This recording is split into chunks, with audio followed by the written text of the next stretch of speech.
This next story, ah, this next story is out of the book After the Ecstasy, the Laundry. Um, it's the title of the book, and it's about facing our inner demons in order to become freed of them. A traditional Swedish story gives a sense of the next phase of the journey. Because of the mishaps of her parents, a young princess named Aris, or Eris, must be betrothed to a fearful dragon. When the king and queen tell her, she becomes frightened for her life, but recovering her wits, she goes out beyond the market to seek a wise woman who has raised 12 children and 29 grandchildren and knows the ways of dragons and men. The wise woman tells Aris that she indeed must marry the dragon, but there are proper ways to approach him. She then gives instructions for the wedding night. In particular, the princess is bidden to wear 10 beautiful gowns, one on top of another. The wedding takes place. A feast is held in the palace, after which the dragon carries the princess off to his bedchamber. When the dragon advances toward his bride, she stops him, saying that she must carefully remove her wedding attire before offering her heart to him.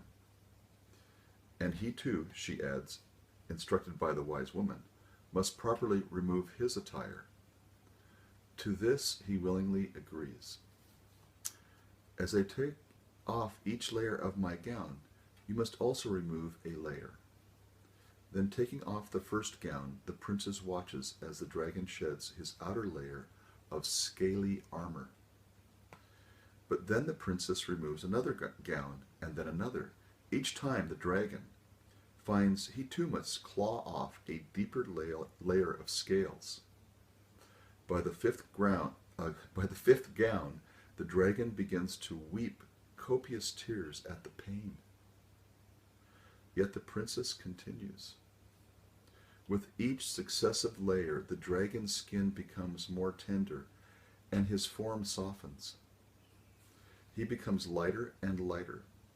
When the princess removes her 10th gown, the dragon releases the last vestige of dragon form and emerges as a man, a fine prince whose eyes sparkle like a child's, released at last from the ancient spell of his dragon form.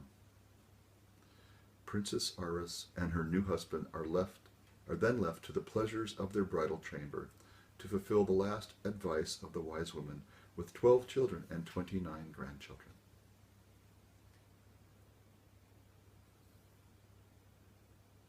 As in a dream, all the figures in such a story can be found within us.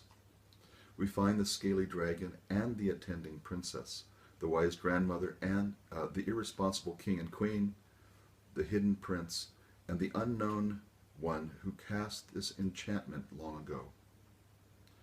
What the story reveals from the start is that the journey is not about going into the light. The forces of our human history and entanglement are tenacious and powerful. The path to inner freedom requires passing through them. Receiving grace, opening to illumination, becoming wise has not been easy even for the masters. It is described as a difficult purification, cleansing, letting go, and stripping away. Suzuki Roshi called it a general house cleaning of the mind. It is painful to cast off our own scales, and the dragon is guarding the way are fierce. It requires the inspiration of angels. It requires diving into the ocean of tears.